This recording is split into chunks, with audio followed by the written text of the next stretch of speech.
Eu sou Fábio Rangel. Eu sou Rodrigo Carvalho. Eu sou Daniel Cavalcante. E eu sou Gabriel Gaspar. E está começando Enquadrando, podcast cinema vinculado ao canal do nosso padrinho e amigo Gabriel Gaspar, que é o canal Acabou de Acabar, e editado pelo Homem do Sul, Marcelo Zaniolo. O Marcelo, cara, ele tá a um passo de chegar a alcançar o corpo de Amleth. É um passo. Porra, caralho. É um passo. Não sei se isso é bom ou não. Corpo de um homem do norte, né? Mas a gentileza de um filhote. Enfim, nesse episódio, então a gente não precisa nem falar mais nada, né? Escolhemos falar sobre Homem do Norte, filme de Robert Eggers. Fechando toda a filmografia desse diretor. É, exatamente. Primeiro diretor que nós temos toda a filmografia. É um querido, Eu acho né? que a gente vai seguir sempre, né? Eu tô imaginando aqui, né? Caramba, é mesmo. Se ele fizer mais um filme, a gente tem que falar do filme dele, né? Pra estar sempre com a filmografia aqui, né?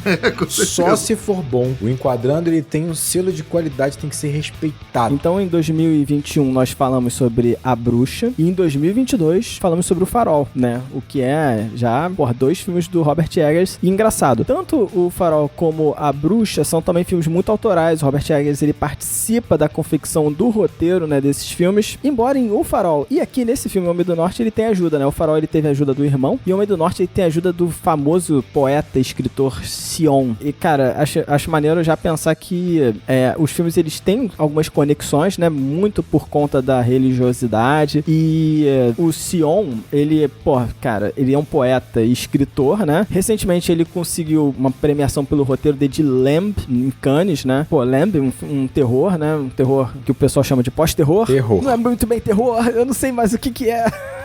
Eu não achei o filme terror, mas tudo bem. De qualquer forma, o Lamb, né? E ele também participou da escrita das letras do musical Dançando no Escuro, do Lars von Trier. São várias conexões que tem a Bjork, olha só, que tem a Bjork, né? E que tem o Stellan Skarsgård, que é o pai do Alexander, né? Agora eu respeitei.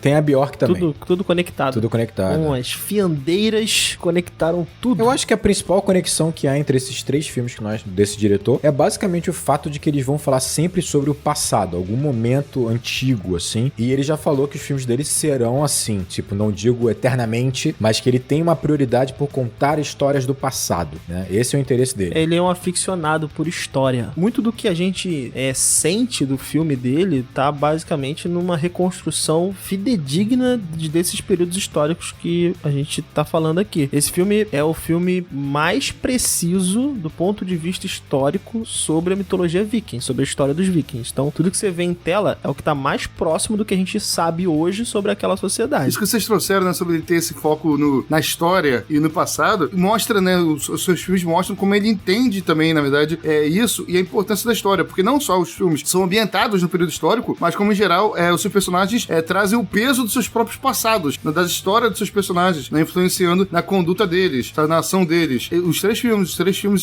mostram isso, né, então, assim, ou seja, ele respeita muito a história, né, justamente por colocar até nos seus personagens o peso que a história traz no presente deles, né, e a história contada também no nosso presente. Caramba, né? mesmo, nos três filmes. Né? Aproveitar que o Daniel falou, pra destacar uma coisa que é importante, né? Em off eu fiz uma brincadeira. Nós estávamos na dúvida se gravaríamos o Homem do Norte ou não. Eu fiz uma brincadeira que não sei, será, né, tal. Só que, sendo bem franco, eu acho que é muito importante a gravação de O Homem do Norte. Mas estava reclamando 5 minutos atrás. Tô reclamando de brincadeira. Menos de 5, sim. Tá brincando. Tava em off reclamando aqui.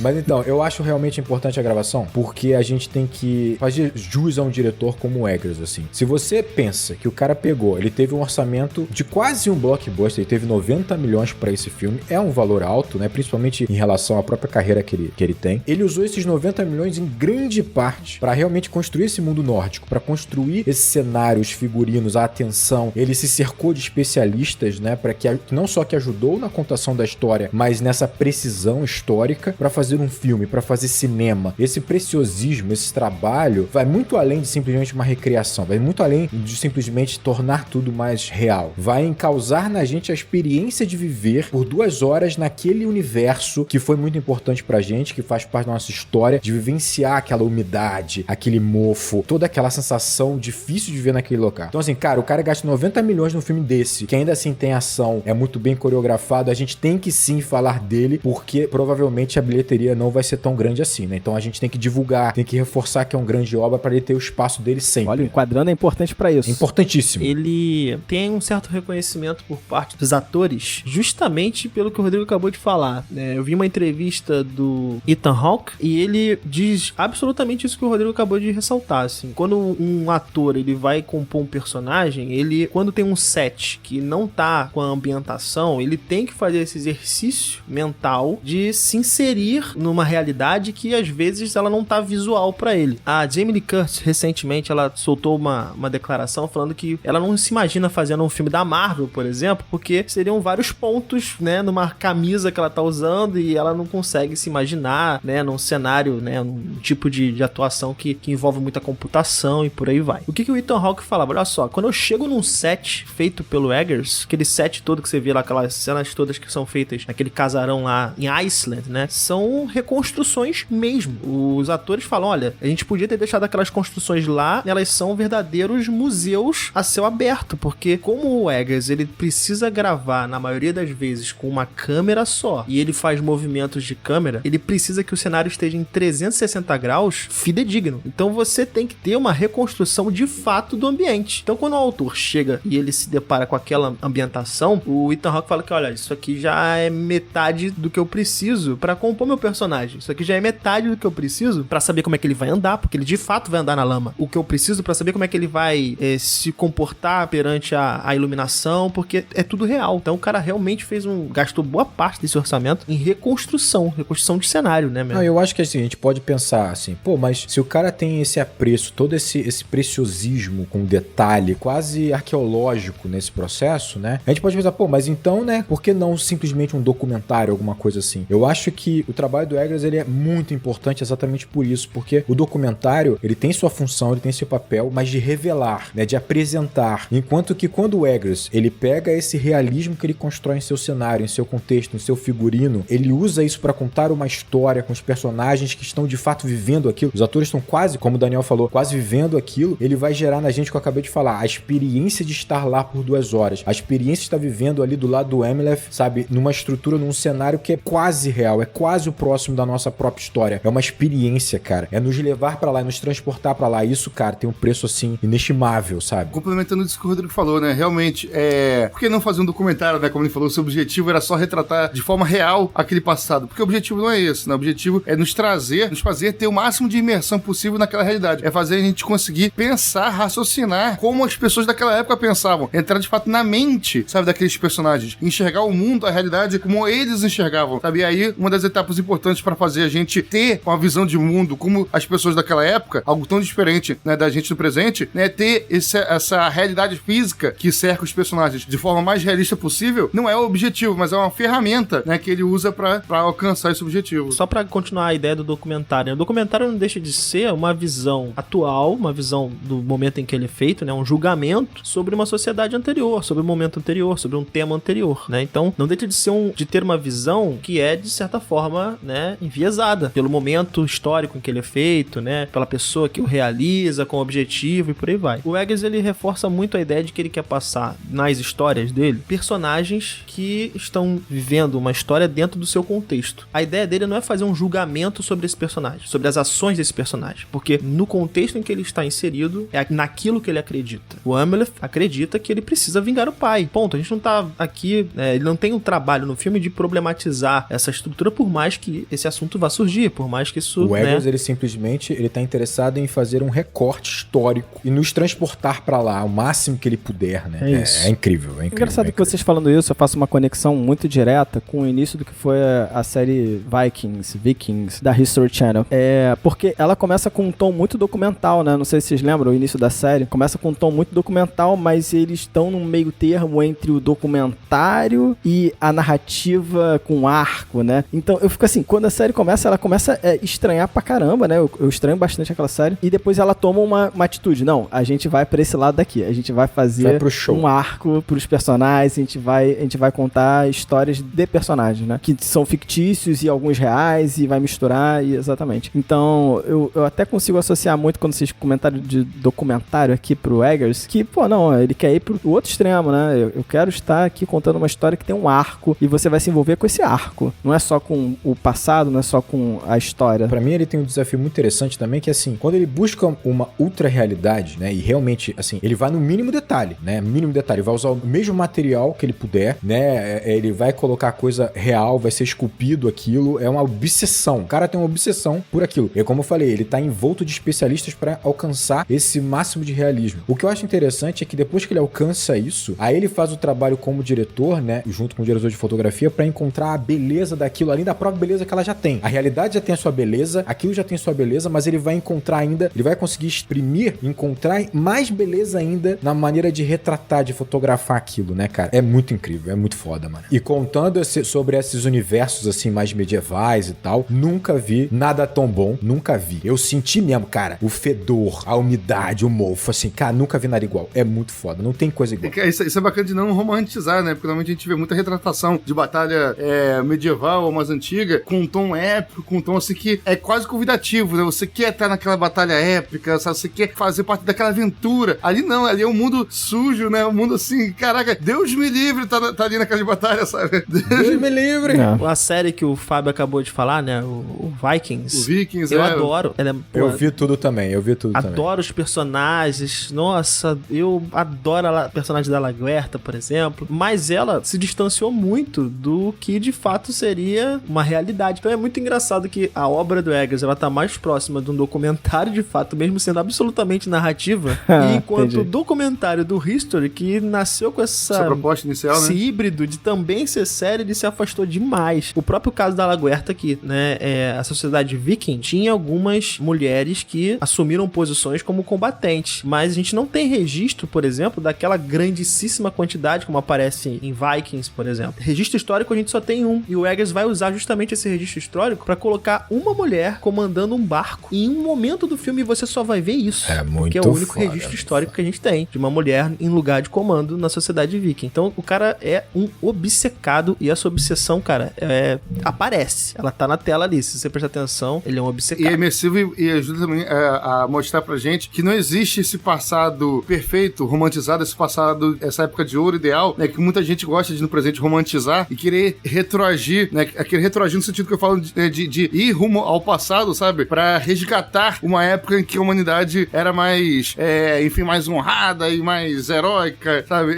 Não, sabe? Mostra justamente assim, esse realismo, né? Fidedigno, né? Esse realismo que eles propõem, exatamente, mostra que não existe esse passado, essa era de ouro, sabe? Que muita gente busca, hoje em dia no presente ainda, sabe? Romantizar sobre o passado. Hoje em dia a gente já vê o pessoal aí, os cruzados da era moderna, sabe? Um pessoal que gosta de, né, resgatar como se aquela ali fosse a época de ouro da sociedade. E a gente vê, não, que não busca romantizar, como a própria série Vikings romantiza. Em certos momentos, vendo Vikings, você quer estar naquela batalha heróica, sabe? Você pensa, pô, que sacada, que batalha, pô, queria eu contar pros netos que estavam naquela batalha. Aqui não, aqui Deus me livre tá ali, sabe? Uma coisa que me incomoda muito na série, e aqui eu acho que o Eggers ele consegue passar muito bem por isso, até porque você não tem que ficar repetindo os ciclos que acontecem dentro daquela sociedade. O Vikings, ele tem. Por acaso, você passa muito tempo vendo aquela série e vários eventos, várias festividades, elas não ocorrem novamente. E isso me incomoda bastante, sabe? Porque você sempre parece estar vendo algo novo sobre aquela civilização, e isso me incomoda muito. Então, eu acho que... E não há costumes. Não há costumes, sabe? Parece que é sempre um evento novo. E aqui não. Aqui, por mais que as coisas elas sejam diferentes e passem na vida ali dele em poucos momentos, elas parecem ter um fio condutor muito claro, sabe? Então você faz conexões entre todas essas cerimônias religiosas com muita facilidade. Eu acho que agora é a hora de parar de discutir, porque a gente vai avançar daí e ferrou. Não, perfeito. Só pra puxar uma outra coisa, porque quando a gente tava falando dos 3 filmes, tem que falar que são 3 filmes onde o diretor ele vai buscar o terror também em aspectos mais relacionados à religião. Não que necessariamente esse filme seja um terror, ele não é um terror, eu acho que ele é um drama, ação, sei lá, né, por aí.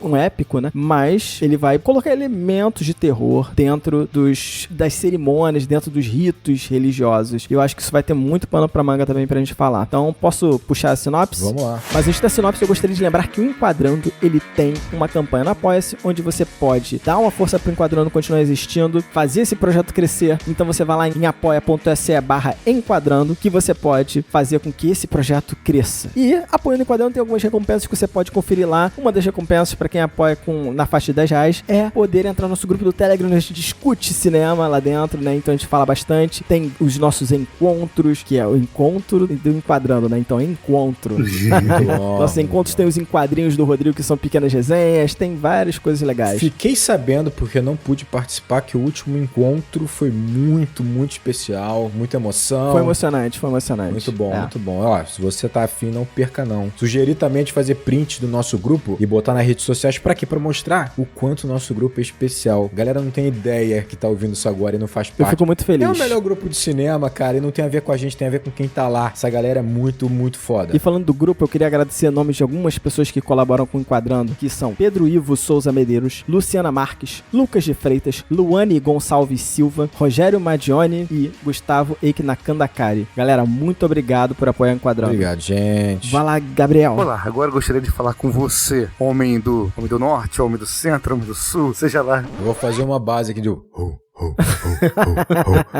Queria falar com o seu lado animalesco, queria falar com um animal, com o urso lobo que existe dentro de você. Você vai fechar seus olhos, vai se sentir um pequeno filhote, um pequeno filhotinho de lobo que está crescendo, virando um grande lobo que agora vai abrir seus olhos, olhar o que está na sua frente, olhar a sua presa, o mundo que você vai devastar, destruir, né, com seu incrível poder. Calma, relaxa um pouco. Você está voltando a si mesmo agora, voltando a saber quem você é, e você vai contemplar a sua defronte. Você vai fazer o seguinte, você vai pegar essa imagem que está na sua frente, né, a imagem que você vê enquanto você consome o Enquadrando, e vai registrá-la, capturá-la, sabe, como um registro histórico, como o diretor desse filme fez com a gente, né, em registrar uma época do mundo. Você vai registrar esse momento em que você está consumindo o Enquadrando, tirando uma foto, e vai mandar pra gente saber como você consome o Enquadrando, beleza? Através do Twitter, com a hashtag Enquadrando Agora. Cara, isso é muito importante, isso aí tá dando pra gente várias imagens, divertidíssimas, e isso é uma forma também de aproximar você da gente, né? A gente saber como você consome o Enquadrando, é a gente se sentir mais próximo de vocês, sabe? Vocês se tornarem seres humanos, pessoas, sabe? Não só números ali pra gente, sabe? Isso é muito bacana pra gente. Então coloque lá no Twitter, hashtag Enquadrando Agora, pode marcar lá o @Enquadrando _, pode me marcar lá também meu Twitter pessoal, @CinemaGaspar, né? Que eu vou retweetar todo mundo que me marca lá também, beleza? Então é isso, hashtag Enquadrando Agora, tira a foto e poste no Twitter. Então vamos lá. Sinopse. Amleth teve sua mãe tomada e seu pai assassinado por seu tio. Jurou buscar vingança e esse será o destino de sua vida. Eu não gostei muito dessa sinopse não, hein, Fábio? Acho que tu... Foi feita com pressa. Percebi. Eu tinha esquecido. Eu senti que tu botou pouca energia nela, de fato. Botou pouca Sim. energia. O Fábio não seria nunca um lobo, né? Não seria. Eu poderia falar a sinopse do IMDb. Depois de testemunhar o assassinato do seu pai pelas mãos de seu tio Fjorn e ver sua mãe e reino tomados pelo assassino, o jovem príncipe Amleth foge para retornar anos depois, já adulto, determinado a fazer justiça. Justiça? Vingança, né? Nossa, realmente também não tá muito legal. Conceito bem amplo de justiça. Tá bem dilatado, assim.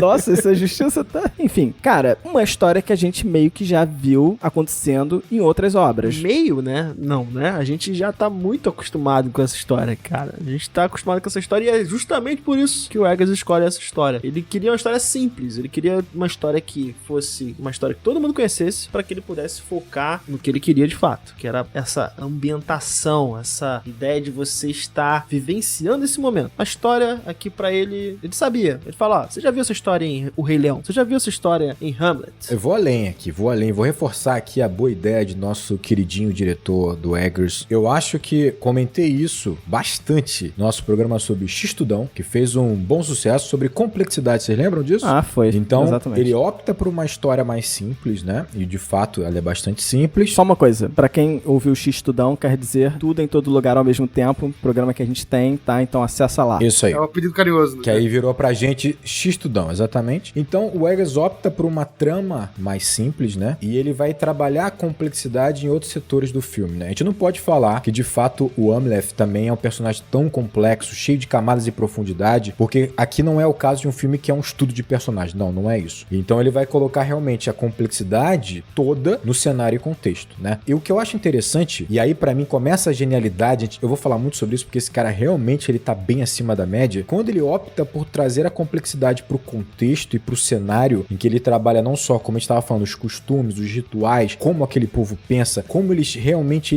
desde os costumes até a rotina, a forma de pensar, a forma de enxergar o mundo, o misticismo, as crenças, isso naturalmente dá complexidade e profundidade pros personagens, né? Ainda que eles não sejam trabalhados com tanta profundidade. A inteligência do cara é fazer com que a gente entenda tão bem aquele universo que a gente começa a perceber que as decisões que aqueles personagens tomam não são tão simples quanto parecem. Por exemplo, vou dar um exemplo aqui. A própria sede de vingança do Amleth, que parece simplesmente a revolta de uma criança que viu o pai sendo assassinado e a mãe sequestrada, fica muito mais complexa quando você começa a entender que naquele universo em que eles de fato acham, eles quase encaram deuses como algo tangível, como algo de fato existente, o único caminho e destino que ele tem, por exemplo. E o destino como imutável também, como né? imutável. Então, assim, ele não só carrega essa raiva e o ódio pelo tio, ele carrega também junto, por conta dessa obrigatoriedade, uma angústia, um rancor por ter que traçar um caminho que não tem saída.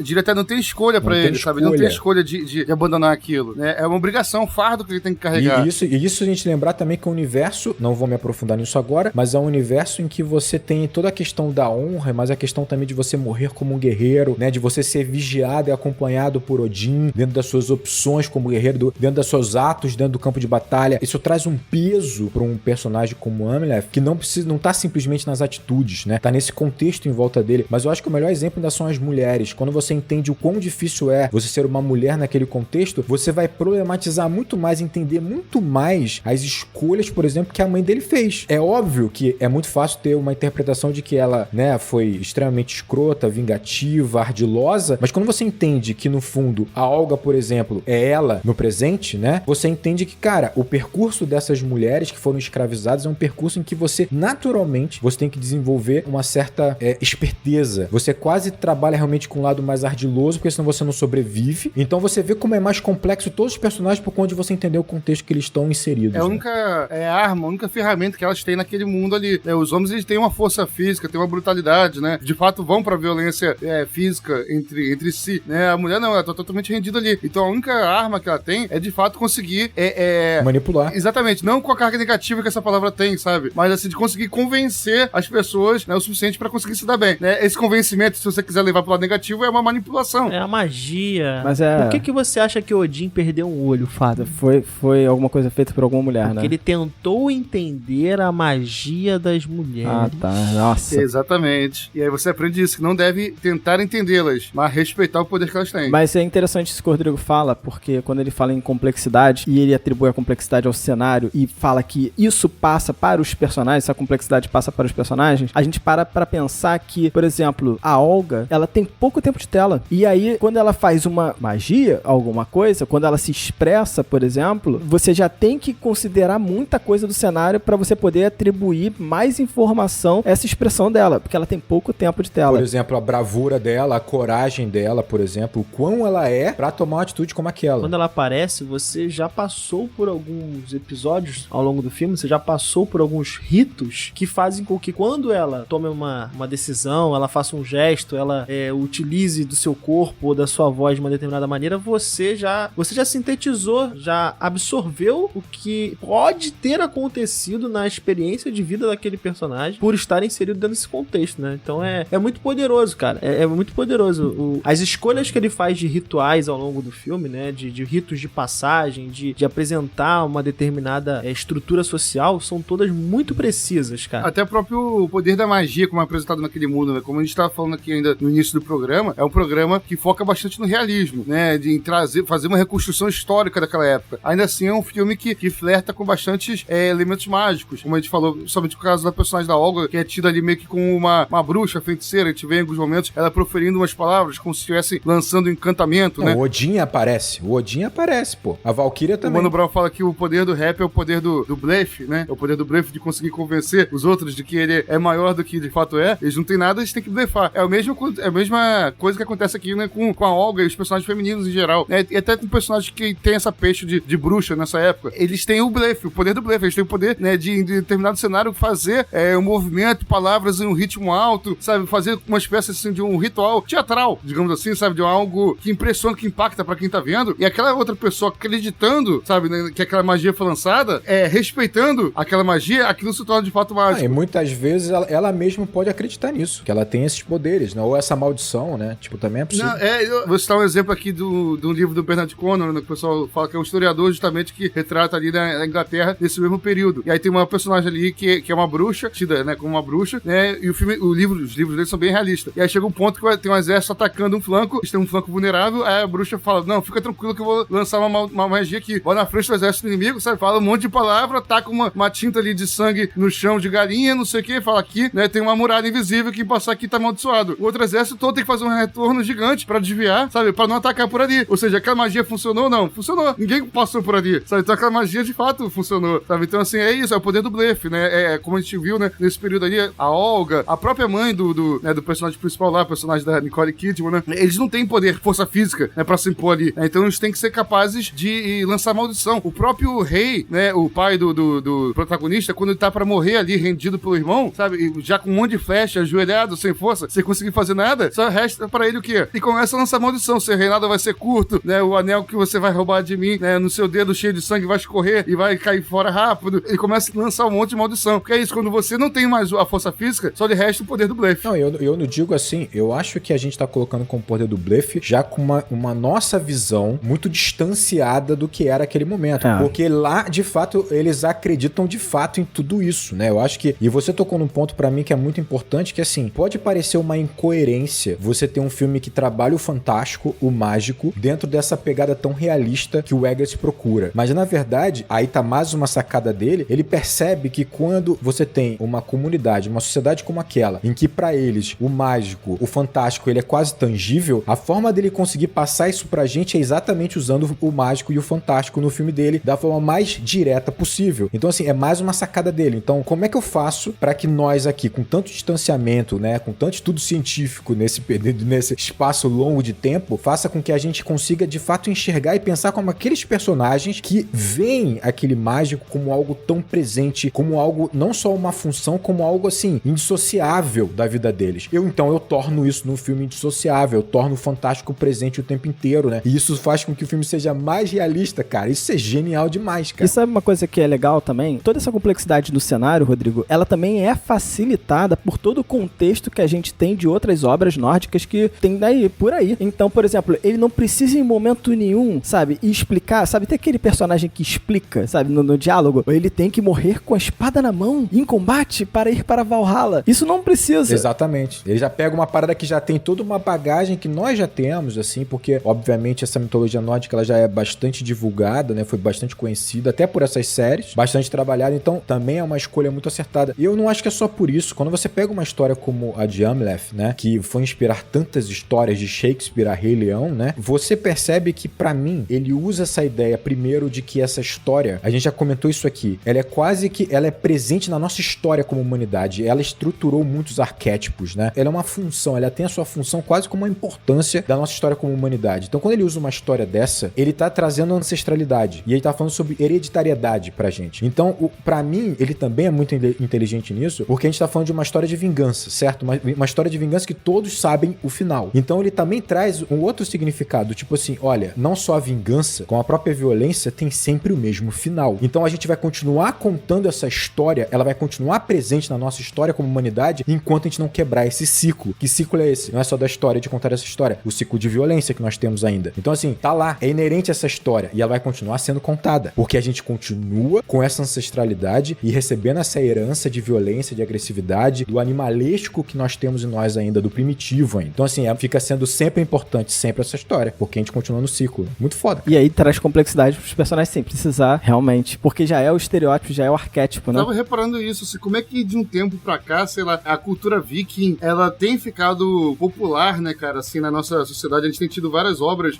com apelo. Antes a gente tinha muito da cultura grega, né, em geral, né, décadas passadas, né? Agora, de 1 ou 2 décadas pra cá, sei lá, tem reparado uma invasão, tem se tornado muito popular a cultura viking, cara. E eu fiquei pensando isso agora, revendo o filme, cara, que de repente pode ser até uma certa afinidade cultural, né, que a nossa sociedade, do ponto de vista ideológico, sabe, acho que de repente pode ter um pouco, assim, com essa cultura em particular, sabe, mais antiga no sentido de ser uma cultura extremamente possessiva, com uma mentalidade de tomar tudo dos outros pra si, sabe, conquistar o pra si ou pros seus, sabe, pra sua aldeia, não levando em consideração, né, o bem-estar das tribos vizinhas, sabe. Então, assim, acho que isso acaba tendo uma afinidade ideológica, infelizmente, né, como escreveu, né, muito grande entre, né, a cultura viking e a nossa forma de pensar da sociedade sociedade de um tempo pra cá, né? Por isso, lamentavelmente, talvez tenha tido uma identificação tão grande.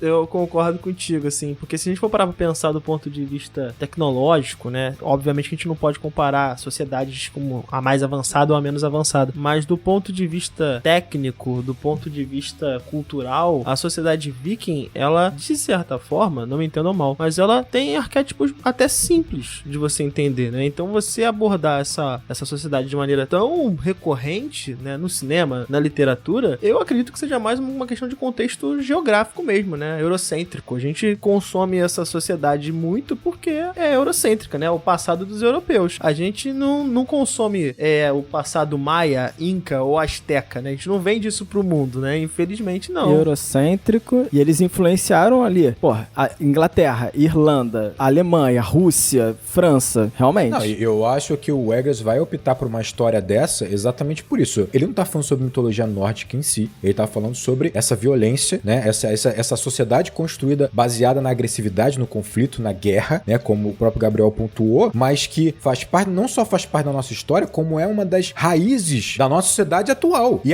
ecoa até hoje. Perfeito, como o Fábio falou, isso aí influenciou a Inglaterra, né, pelo contexto, né, de séculos, né, de entrosamento, brigas e tapas e beijos entre eles. A Inglaterra depois influenciou, obviamente, né, os Estados Unidos, que é a principal potência hegemônica atual, sabe? Essa forma de enxergar o mundo, sabe? De invadir um país, tomar tudo pra si e dane-se que tá lá, sabe? É a forma como as potências hegemônicas ou como a ideologia hegemônica enxerga o mundo ainda hoje, sabe? Então, assim, tem essa identificação. Quando a gente encontrou filme, série sobre vikings, né? A sociedade se viu no espelho, sabe? Viu, olha só, sou eu igualzinho, cara, quero consumir mais isso. Que legal. Ainda mais se você pensa que hoje nós somos ainda uma sociedade fundada a partir dessa nossa masculinidade, partido do homem, né? Dessa masculinidade, dessa ferocidade, da conquista, do conflito, da batalha. Falamos isso também em X-Tudão, em que nós ainda vangloriamos e gostamos de assistir o combate, a luta, a técnica de luta, a guerra. Então, assim, o Eggers pega uma sociedade que resume muito bem tudo isso, é um liquidificador perfeito. Já traz esses arquétipos todos, traz tudo muito forte pra gente, né? Tá tudo lá e acaba ecoando com a nossa sociedade atual, não tem essa. E ajuda a desenvolver esse background, esse cenário. Exatamente, claro. Só falando dos países que a gente fez até chegar no presente, né? A gente teve essa série nórdica, Viking, que influenciou depois a Inglaterra, com essa relação, e em Inglaterra a gente teve o Hamlet, né? Com essa grande, trazendo essa grande história, que influenciou os Estados Unidos, né? Onde a gente teve o Rei Leão, com essa grande história toda recontada novamente. Só que Rei Leão se passa na África. E aí a gente tem a Inglaterra colonizando terras no neocolonialismo. Aí é loucura, aí é loucura.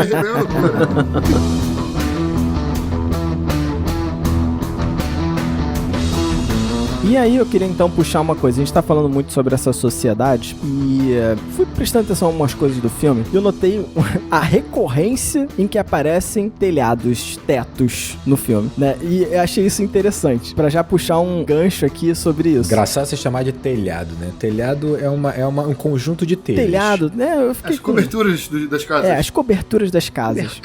Eu vou chamar de o teto das casas, porque eu não sei se é o teto, né? Mas o que cobre as casas. Por quê? Quando o Amleth, ele tá com aquela espada e ele resolve esconder ela, ele esconde ela no teto. Isso já me chamou a atenção bastante. Caramba, no teto, sabe? Porque eu fiquei, porra, esse teto aí se chover. O intuitivo que a gente precisa pra esconder algo é enterrar, colocar sob algo, né? Mas ele coloca acima. E depois eu, assistindo novamente o filme, eu fiz a conexão com o momento em que as crianças são todas assassinadas dentro de uma casa que o teto é queimado. Fiz a conexão quando ele vai entrar na cúpula pra enfrentar o ser lá, o Draugr. O ser místico lá, o Draugr, que segurava a espada, ele entra pelo teto. Quando ele também vai entrar na casa em algum momento pra encontrar a mãe, ele vem por uma escada e a menina recebe ele embaixo. Ou seja, eu comecei a pensar, caraca, o teto é uma representação muito forte de segurança familiar. A família, ela está segura debaixo de um teto. Mas nesse filme, os perigos sempre estão vindo do teto.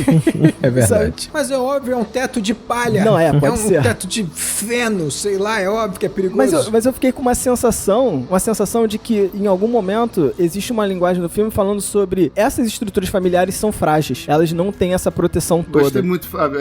No sentido até, por exemplo, quando eles colocam, quando eu vou invadir a aldeia, né, e colocam todas as famílias na casa, colocam fogo naquele teto, a frase, o simbolismo que tá ali é que eles estão justamente tirando o teto daquele povo, né? Estão destruindo a família, né, naquele sentido. E estão destruindo de fato, né? Porque eles tiram o filho da mãe. Sim, separam. Separa, exatamente.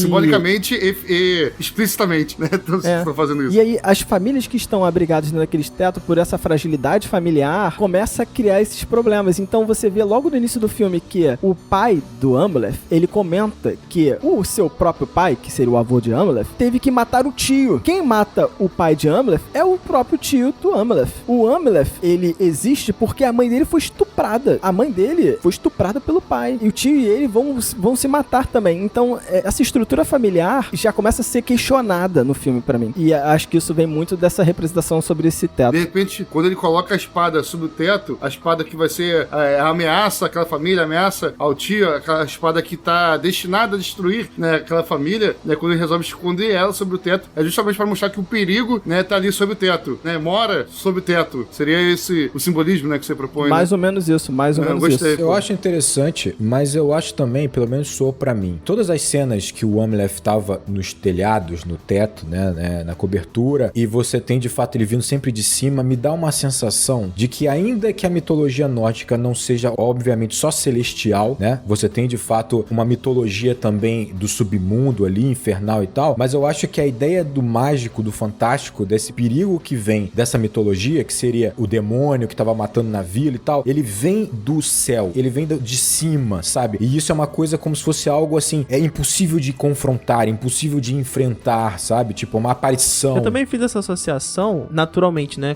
A gente tem essa concepção hoje, né? Que o divino vem de cima e o que o profano vem, né? Do submundo, de baixo, uma coisa assim. Eu interpretei todas essas passagens em que o Amleth, essa verticalidade é realmente importante no filme. Agora, parando pra pensar, né? A gente tem muitas cenas onde ele, de fato, ou ele adentra pra passar por algum ritual, ou ele vai fazer alguma ação, ele, né? Vem de fora. Mas eu fiz essa associação com esse destino inexorável que é dito ter sido por uma fiandeira, que é algo absolutamente mágico. Então, assim, quando eu vejo uma ação dele, vem de cima pra baixo, é porque é algo que, mitologicamente, não tá nem no escopo dele decidir. É algo que vem de cima pra baixo. Eu ainda acho que essa tua concepção de segurança familiar, eu acho que é bem pertinente. Só que eu ainda acho que, assim, a gente tá raciocinando aqui, no caso, família, dentro de uma perspectiva muito, muito nossa. Talvez não tanto para aquela sociedade. Será que, de fato, o filho bastardo é considerado família, sabe? Então, assim, eu não sei se dentro da concepção daquela sociedade a gente tem essa ideia de estrutura familiar como a gente enxergaria hoje. Nosso olhar, Então, né? duas coisas. Sim, vocês têm razão quanto à estrutura familiar e eu vou concordar totalmente assim com vocês. Só que quando ele fala o pai também matou o tio, sabe? O próprio King Alvrand,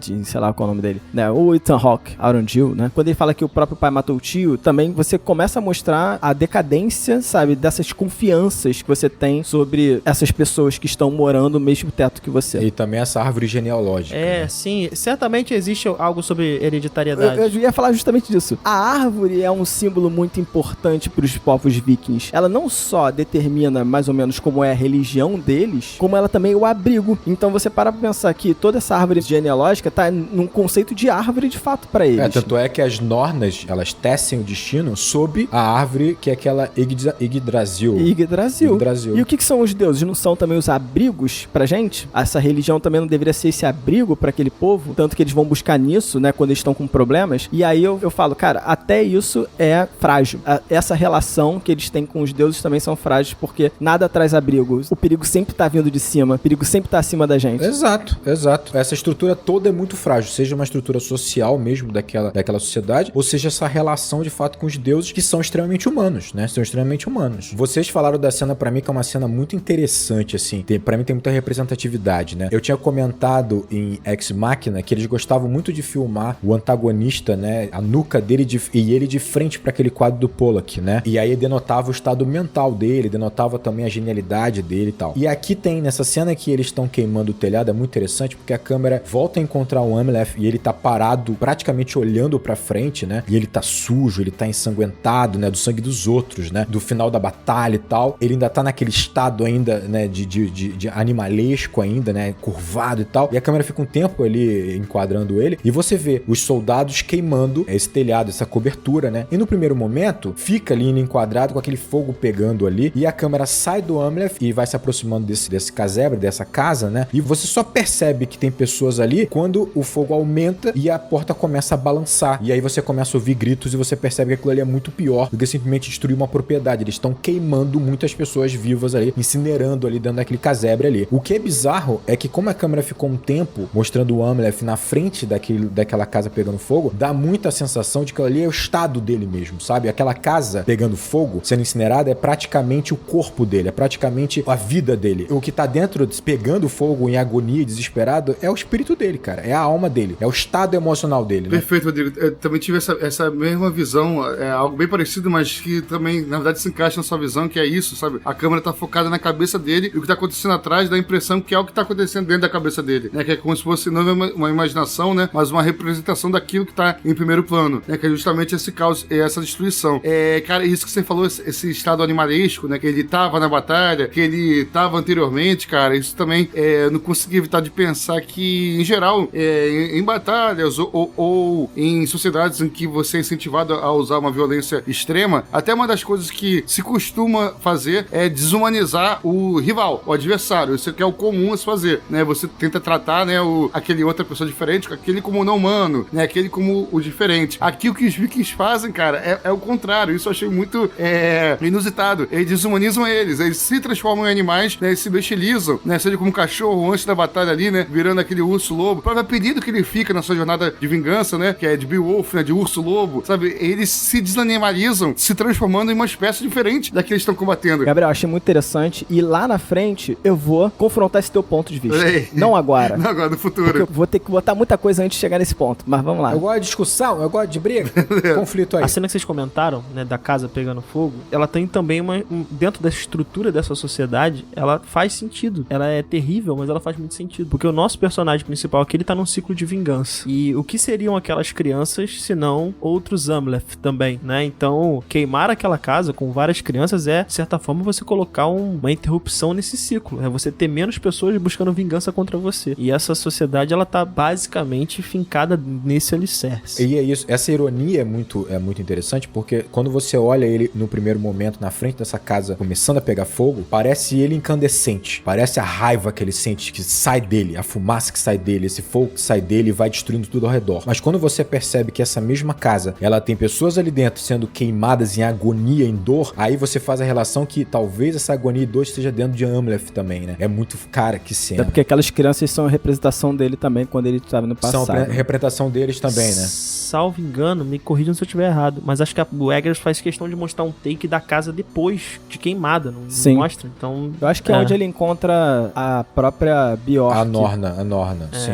A Bjork. Vocês falaram da transformação dele, né? Berserker, né? Em lobo. É Beowulf. Eu acho que assim, ele é uma mistura entre Berserk e aquele Ylfnir, que é o lobo. O Berserk é meio que homem-urso, sabe? Tipo, é um homem-urso. Eles se chamam literalmente de Beowulf, sabe? É urso-lobo. É uma transformação. Eu me lembrei muito da bruxa aqui, que o Eggers usa uma fotografia, né, muito parecida, que é basicamente, tem o líder ali deles, né? O líder dos mercenários, fazendo um ritual como se ele fosse... Não, ele tá vestido de Odin. De Odin, total, De Odin, exatamente. E aí ele começa a se movimentar e tal. Em determinado momento, o cara para como se fosse uma estátua. E você vê como se eles estivessem, de fato, fazendo aquela dança em frente a uma estátua de Odin, porque o cara não se mexe, cara. É inacreditável. Você só vê a silhueta dele, né? Marcada pelo fogo. O cara só vê a silhueta, e é incrível, parece um quadro. É lindo.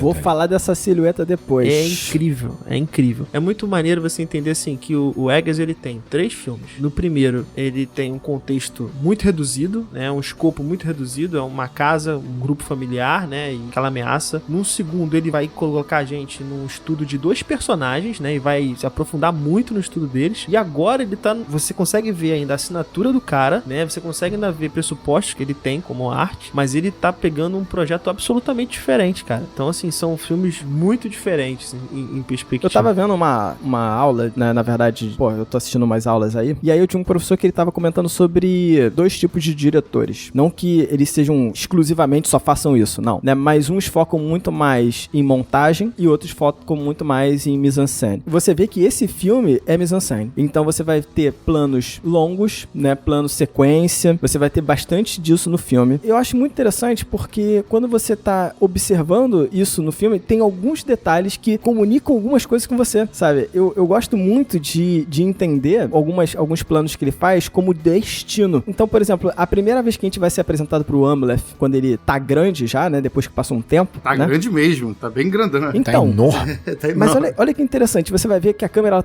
ela tá flutuando assim por cima da água, passa o barco, né? Você vê aqueles barcos, você não sabe qual barco que tá o Amleth, mas você espera que ele vai estar ali em algum deles. Um monte de homens fortes, musculosos, remando aqueles barcos. Aí daqui a pouco a câmera desce e entra dentro do barco, você tá ali dentro. O Amleth é um deles. Mas o legal é que pode ser qualquer um deles. Aí a fotografia ela me passa isso, qualquer um deles pode ser o Amleth. É só escolher quem é. E a câmera vai andando. Não, e aí em dado momento ele fecha em 2. Então você ainda tem 2 opções ainda. Quem é o Amleth? Quem é dos 2 louros aqui? Exatamente, tem 2 opções. Mas só um tá com o cordão. E aí você faz a associação direta. Mas né? é legal que ele vai te mostrar quem tá com o cordão, que é o Amleth, que você pode nem ter se ligado no cordão, mas ele vai te mostrar porque ele faz um traveling lateral, né? E ele vai mostrar o Amleth. Escolhe o Amleth. Ele escolhe quem o Amleth. Sim. E aí, lá na frente, ele vai fazer isso de novo, em outra cena que eu vou guardar aqui pra falar, porque quando eu estiver confrontando... Eu tenho um ponto muito gigante, mas quando eu estiver confrontando, ele vai fazer uma mudança, assim, lateral, muito parecida, quando ele fala sobre destino. E aí eu falei, cara, isso aqui é sobre destino. É sobre qualquer um desses personagens que poderia ser o Amleth. Qualquer um poderia estar num ponto de vista de vingança. Qualquer um pode ter uma história parecida nessa sociedade. Imagina-se que vários devem ter, né? Mas a gente vai olhar pra esse aqui e aí faz a escolha. Isso aí. Essa cena, eu vi um making off de como ela foi feita e é absolutamente absurda, né? absurdo. Eu fiquei me absurdo. perguntando assim, tipo, cara, como ele fez isso? Primeiro de tudo, os 2 barcos são barcos de verdade, feitos com madeiras que os vikings faziam, os barcos de madeira, de exata proporção, os barcos, eles funcionavam, tá? Isso. Caramba, não dá pra pensar Primeiro, nisso. a câmera, essa grua, ela tinha um movimento exato. É um barco que tem que ser remado, ritmado. E os 2 vikings que estão na frente do Amleth, eles precisam sair dessa posição para que a câmera se posicione na frente dele. Então, por exemplo, o cara que tá na frente do Amleth, ele pulou no mar. Ele precisa sair por dentro do navio. Mas o cara que tá na frente dele, ele pula na água. Olha lá, acertei. Cara, muito Ele tem que foda. pular na água. Ele tem que pular na água, porque senão o barco era muito estreito. E qualquer esbarrão ali com o remo, né, podia balançar. E assim, eles fizeram essa cena uma vez. Eles gravaram uma vez. E o cara, Skyward, dele fala, eu não podia olhar pro cara que tava pulando na água, eu não podia olhar pro cara que tava se movimentando, eu tive que ficar olhando pra frente. Olhando pra frente, porque se eu olho pro lado errado e a cena tem que ser filmada de novo... Imagina, Muito uma loucura acontecendo na frente dele, gente rolando no chão, gente pulando na água, né? E o cara parado olhando pra frente, nada tá acontecendo. Tipo, gente, o cara ali, ele tá sendo engolido ali pelo um jacaré, um O cara dando crocodilo. cambalhota, tirando roupa, dando 3 pulos, mas olha pra frente, não tem nada acontecendo, Outro pequeno detalhe dessa cena é ele olha, a cena tem um recurso, né, pra fazer com que essa movimentação aconteça, que é, ele olha pro lado e ele vê 2 pessoas sendo alvejadas por flechas, né, então ele precisa, né, fazer esse jogo.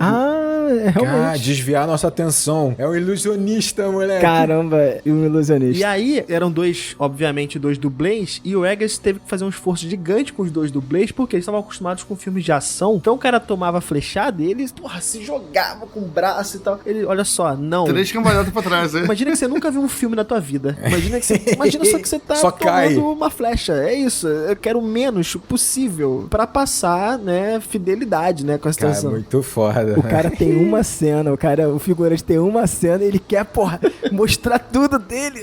Tudo da expressão corporal. Deixa ele pular, porra. Vou dar um mortal pra cair na água, sem Realmente. tirar a água. Gritando, Sacanagem. Cara, o Fábio falou uma parada muito importante. Tava aqui marcadinho aqui na minha pauta, que é realmente importante. Eu acho que a gente pode usar um exemplo aqui. O Eggers, o Daniel comentou isso. Ele usa uma câmera só, ele não usa câmeras complementares, né? E, contrapartida, dando exemplo, a gente pode pegar o George Miller em Mad Max, que ele usa muitas câmeras e ele vai organizar essa cena. Ele vai, na verdade, contar essa história, encontrar essa história, essa ação nessa cena na mesa de montagem. Ele tem vários takes de vários ângulos diferentes e essa história realmente ela é montada e contada na mesa de edição. O Eggers não é assim, né? Então, como o próprio Fábio falou, ele já tem todo um planejamento, ele sabe a cena que ele quer contar e é por isso que ele usa uma câmera só. Ou seja, a diferença é que aqui o Eggers está contando o filme durante a filmagem e não na mesa de edição. E o que isso cria? O que isso comporta? Não só um trabalho homérico de você ensaiar e orquestrar tudo, trabalhar posicionamento, iluminação, mas isso traz traz mais realidade. O que é o mais próximo, por exemplo, do real? É uma live em que você está filmando, ao vivo. É isso. Então isso é o mais próximo do real. Então o Eggers, ele tá o mais próximo que ele pode dentro do cinema do real, que é basicamente ele já contar a história, ele já tá enxergando a história, conduzindo a história no ato de filmar, e basicamente depois ele tira os excessos e faz a montagem na mesa de edição. Posso falar só um detalhezinho que eu acho interessante? Que se ele tivesse fazendo uma montagem muito pesada, por exemplo, conversa de personagem, você tivesse 2, 3 câmeras pra uma conversa de personagem, você deveria ter planos de detalhes pra mostrar os detalhes das coisas. Porque aqui o cenário, ele foi construído pra você observar esses cenários. Então se você colocasse câmeras, planos fechados, né, nos personagens, você não ia ver os cenários. E aí você ia depender, né, de alguns planos abertos ou alguns planos, detalhes, pra você conseguir contemplar aquilo, e isso ia passar rápido e você não ia ver os detalhes quando você estivesse apreciando aquele filme. Ele tem uma ideia de passar. É um exercício difícil, eu até fiquei pensando nisso quando eu vi o filme depois de ter visto os making-offs, que é a ideia de você passar a maior quantidade de informação possível com menos linhas em menos takes. Ou seja, o cara precisa fazer o plano sequência aí que você falou, e o Hamlet precisa estar do lado de fora da casa, o cara precisa estar fazendo uma espada, entrar, o Hamlet precisa passar, ver a faca, voltar, isso tudo num plano só. Não é cortar, mostrar o cara fazendo a espada, aí corta de novo, mostra o Hamlet da faca. Não, tudo isso é um movimento só de câmera. Isso é um exercício muito difícil, cara. Não, e não só isso, Daniel. Eu acho que, além disso, você tem a própria câmera se movimentando pra contar essa história, você também tem, obviamente, profundidade de campo. Então, ele vai criar dentro de tudo que a câmera tá filmando, ele cria zonas. Então, você vai ter a primeira zona, que é o primeiro plano, segunda zona, terceira zona. Esse filme, no meio da batalha, ele chega a ter 5, 6 zonas de ação. É assustador, cara. O making-off desse filme... Vocês têm que ver o make... Cara, galera, procura no YouTube que tem. O making-off desse filme é um negócio inacreditável. Não, deve ser Tem inacreditável. gente lutando 300 metros de onde tá a câmera, cara. É um negócio louco. Nós falamos bastante disso em Midsommar. Midsommar. Vai lá no programa que vocês vão ver, no Midsommar. E eu vou passar rapidamente aqui essa cena que nós falamos da batalha, para que vocês consigam enxergar o quão complexo isso é. Eu vou fazer isso de forma bem resumida, né? No filme é muito mais complexo. Mas, por exemplo, quando começa a batalha,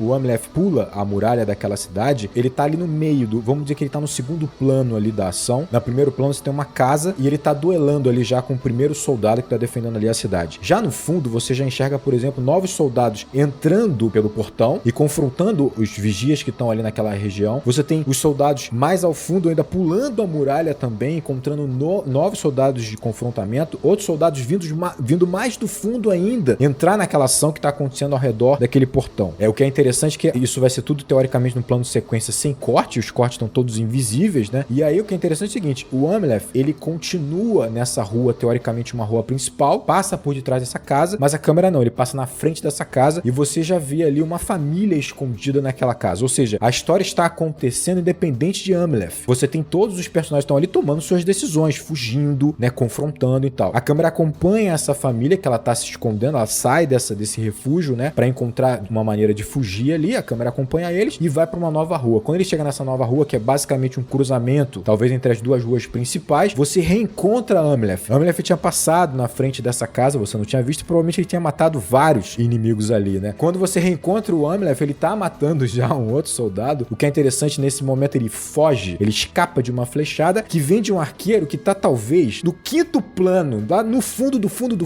Você nem viu o arqueiro direito. Você nem viu o arqueiro direito. O Amleth consegue desviar pelo instinto dele, a habilidade dele, a gente mal percebe o arqueiro no final do plano. O que eu acho muito interessante é que ali vai ter um confronto entre meio que o primeiro plano e o fundo dessa ação, porque você tem o Amleth esperando esse arqueiro que tá vindo cavalgando na direção dele pra um confronto direto. É a ação do primeiro plano confrontando a ação do último plano, né? Incrível, assim, e obviamente ele vai matar esse cara também. Aí tem um ponto que eu acho muito legal. Esse é o ponto central da batalha, tá muito ali, e você já tem meio que uma conclusão dela na região ali do portão. A câmera esquece o Amleth, deixa o Amleth de lado, recua um pouco e mostra essa zona, essa outra rua, né, anterior. E nessa outra rua, a história está sendo contada. Você tem ali homens já escravizando algumas mulheres, né, separando alguns caras que vão servir como escravos também. Tem mães tentando proteger suas crianças. Tem uma criança que consegue fugir, que talvez seja o Amleth daquela cidade, né? Ela foge, vem pro primeiro plano. E o interessante, no fundo, você vê uma mãe lutando ali e você vê uma mulher loura chegando ali com uma vasilha com comida, oferecendo pro um desses soldados, um desses... Corajosa também, né?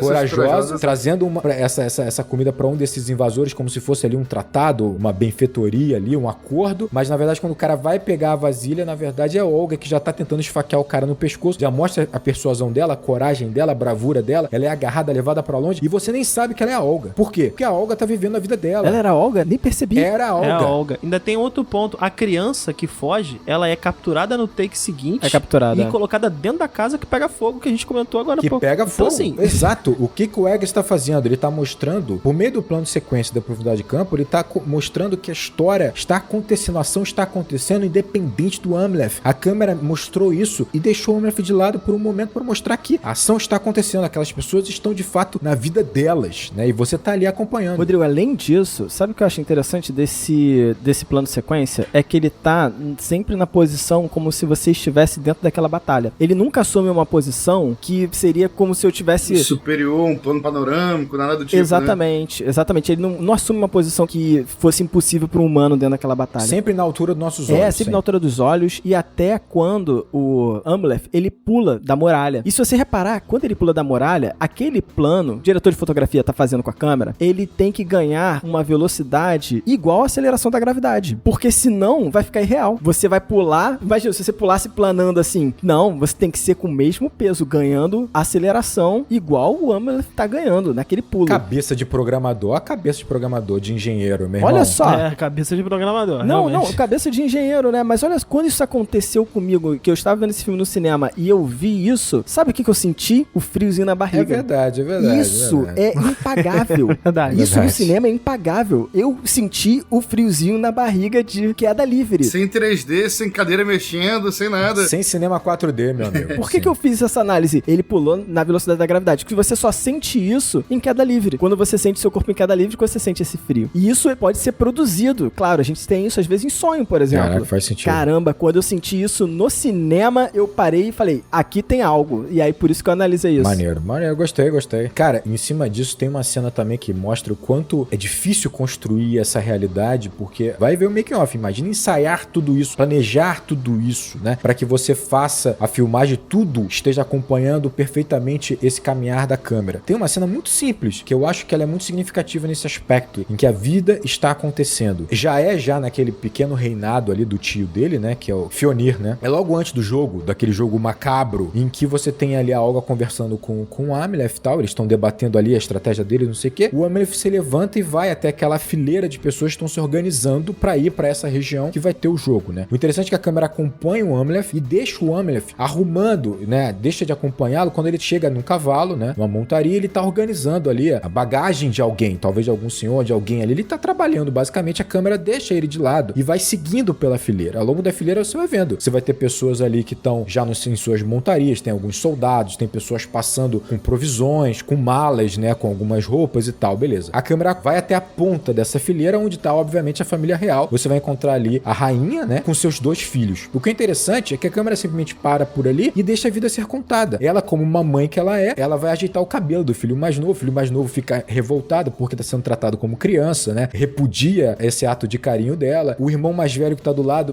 fica meio desconfortável com esse exagero de cuidados com o irmão mais novo e tal. E aí você ouve alguém falando pro filho mais velho, né? Do tio lá, falando, ó, do Fionir, falando assim: senhor, nós precisaremos de um novo lutador pro jogo, né? E aí quando esse primogênito mais velho, o filho, ele desce essa linha, essa fileira, a câmera desce com ele pra reencontrar, né? O Amleth, que vai ser convocado, vai ser chamado pra participar daquele jogo. Durante todo esse tempo em que a câmera não está acompanhando o Amleth, o que ele está fazendo? Ele está organizando a bagagem de alguém. Ele continua fazendo o ato dele, o trabalho dele. Ele só faz parte dessa história. A questão é que, como ele é um protagonista, como ele foi convidado pra esse jogo, o que vai acontecer? Ele vai ser o ator principal desse jogo. Ele vai afetar profundamente essa história. Só que ele só é mais um, né? Nessa vida transcorrendo. Toda essa descrição que o Rodrigo fez, cara, é muito foda, muito bacana. Mostra pra gente justamente dar essa sensação de riqueza do mundo. Mostra que aquele mundo existe independente da história que tá sendo contada. Exato. Independente de você ser protagonista, sabe?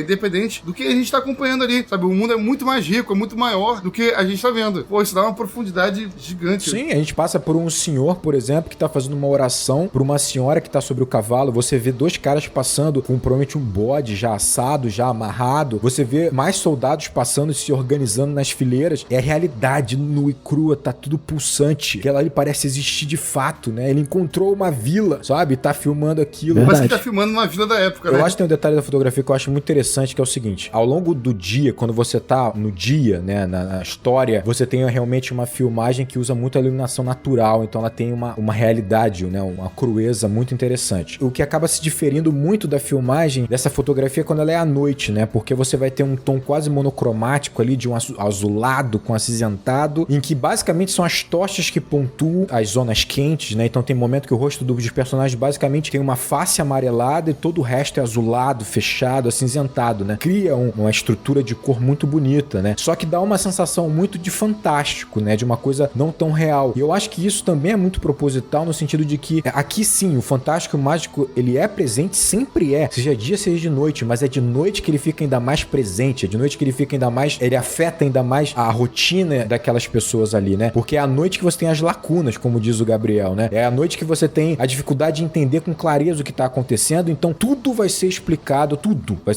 com o misticismo, com a mitologia, né, então acho que a fotografia acompanha isso, até porque você vai ter o Amleth como uma aparição também, dado o momento do filme, em que basicamente ele é o demônio que tá causando o pesadelo naqueles personagens. Então acho bem interessante esse detalhe. Pô, Rodrigo, só pra também falar um pouco sobre isso que você trouxe da noite, cara, é interessante até o fato da noite trazer essas lacunas que são preenchidas em geral pela magia e pela esse destino auto-manifesto dele aí de vingança, essas profecias e por aí vai, cara, até o fato da própria espada dele, né, só conseguir ser desembainhada à noite, né, mostra já justamente essa autolimitação imposta a ele, né, de que, olha, durante o dia a vida, né, ocorre normal e tudo mais, né, mas à noite, né, eu consigo trazer o elemento mágico, sabe, à noite eu consigo voltar a cumprir minha profecia, cumprir esse lado místico da minha vida, sabe? Vale a pena citar que esse diretor de fotografia é o Jarin Blansky, que também foi diretor de fotografia de O Farol. Quando a gente fez o episódio sobre O Farol, eu comentei o quão nerd esse diretor é. Ele lembra que ele usa um preto e branco no farol, mas ele usa também um filtro ciano na frente da câmera pra poder realçar o vermelho no preto e branco. Foi loucura total sim, isso. Sim, loucura total, então, esse cara é muito versátil, muito nerd, e você vê como ele é diretor de fotografia dos 3 filmes, tanto A Bruxa, O Farol, e são todos diferentes, né? São bem diferentes. Cara, eu vou falar uma coisa pra vocês. A cena em que ele pega a espada com o morto-vivo lá é de uma beleza estética e de uma coreografia tão incrível, é um momento tão RPG que eu tô arrepiado. Pra mim, é a melhor cena do filme disparado pela beleza. E vale um detalhe aqui muito importante que eu tô trazendo no nome do Daniel.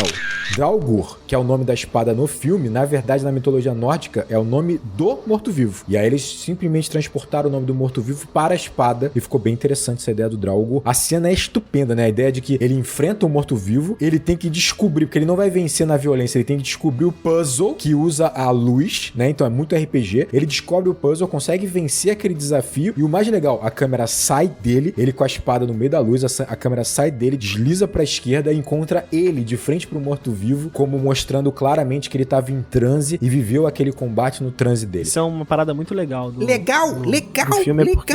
Não, a cena é incrível, não é isso que eu quero dizer. É que todo esse mágico, toda essa mística, ela tá num espaço que não deixa de ser crível. Então, por exemplo, ele lutou contra o morto-vivo ali, ele conseguiu, né, resolver o puzzle, mas isso é um duelo na cabeça dele. O filme faz isso toda hora, cara. O filme faz isso também naquele ritual em que ele criança, ele tá passando pelo processo de encontrar sua animalidade, seu animalesco junto com o pai, e aí em dado momento a câmera mostra de cima que eles estão sentados, em transe, depois de ter tomado lá o cogumelo, alguma coisa assim, né? Muito foda. O exemplo que o Gabriel deu, né, daquele livro do Bernard Cornwell, ele também trabalha com a mágica nessa lacuna. Não deixa de ser um caminho que, ao mesmo tempo, ele é seguro, porque você não tá cometendo nenhum tipo de transgressão ou intervenção divina na sua história, diretamente, né, do ponto de vista prático, mas, a bem da verdade, você está, porque você está justificando todas as ações de seus personagens através dessa ótica mística, né. O que eu ia falar, a gente tava falando de fotografia, é que existe essa contradição, na minha cabeça, pelo menos, é que esse filme é um filme absolutamente real, crível do ponto de vista estético, do ponto de vista, né, histórico. Ele trabalha o fantástico de maneira muito plástica, muito visual, cara, também, muito plástico, sabe? Então você plástico, consegue destoar as duas coisas. Eu fico me imaginando contando essa história, essa lenda, através de um livro de imagens só com takes desse filme, porque você consegue. Claro. Porque lindo. Só a imagem, ela passa tudo que você precisa. É fantástico, né? Como a gente tá falando aqui, ele tem todo um trabalho de reconstrução histórica, né? Então, assim, toda a representação, toda a escolha de câmera, toda a escolha de cenário é realista. Quando ele opta por filmar as cenas de magia, mágica, as cenas que tá tendo transe, o combate dele, por exemplo, com o morto-vivo, ele filma com a mesma estética realista, sabe? Como se aquilo fosse uma batalha, com a mesma lógica com que ele filmou aquela batalha deles invadindo a aldeia, sabe? Com a mesma planos longos de câmera, com o mesmo tudo, com a mesma linguagem. Apesar de claramente ser algo fantástico que tá acontecendo ali naquele momento, sabe? Então, assim, ele faz a gente entrar na mente daquela pessoa de que aquilo é real. Faz com que o espectador embarcasse tanto, né? Naquele mar de realidade, sabe? Que você tá imerso naquilo já e você acredita naquela batalha por 2 segundos. Até ele, né, voltar, né, e falar, ó, mas isso aqui na verdade é um transe, beleza? Mas você já sentiu aquela experiência. Aquele cavalgar da Valkyria é tão forte, cara. É tão poderoso na tela, cara. E é potente. simplesmente é toma lindo. conta da tela inteira e você é inacreditável, cara. É uma cena que transborda e de alguma forma você sente aquilo é transcendental, aquilo é gigantesco, aquilo é um momento épico. Parece que ele tem a aprovação dos deuses, né?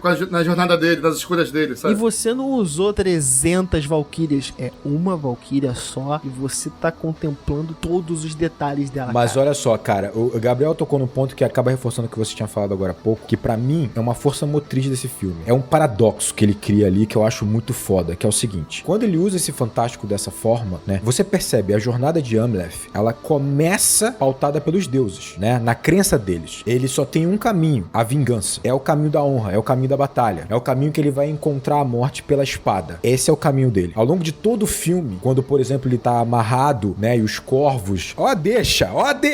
Mas os corvos livram ele, né, com as bicadas e tal, você percebe que não só esse caminho, ele é o destino, né, traçado pelos deuses, como os deuses alimentam esse destino. Eles estão aprovando a jornada de Amleth, uma jornada de dor, uma jornada de morte, uma jornada de vingança. O Eggers usa a religiosidade aqui como algo que pauta, não só pauta, como alimenta essa violência que há nessa sociedade. Ah, muito bom, Rodrigo. Eu vou usar isso no meu discurso depois. Só que ele gera um paradoxo no sentido de que o Odin estava lá alimentando, aprovando, como a Valkyria também estava lá aprovando, mas como ele mostra no transe, na cabeça de Amleth. Ou seja, é um paradoxo, sabe? É quando ele sorri no final da trajetória dele, que ele se vê aos portões de Valhalla, é o que sobrou pra ele de todo o destino dele, é algo que ainda está no transe dele. É algo simplesmente, é uma crença. E nada mais do que isso. Nada mais do que isso. O legal é isso, né? Porque o filme te dá essas duas leituras, embora, claro, se você olhar com um olhar realista como ele filma, você vai buscar a leitura do transe, você vai buscar a leitura de que aquilo tá na cabeça dele. Claro, e acho que isso é interessante. E gera esse paradoxo mesmo. Rodrigo, fico muito feliz de você ter trazido justamente O Gabriel estava até agora esperando o momento pra falar sobre Corvo, o Corvo, o filme. Todo mundo achou que era o Corvo do Brandon Lee. O filme de 94, diz ele que não. Não.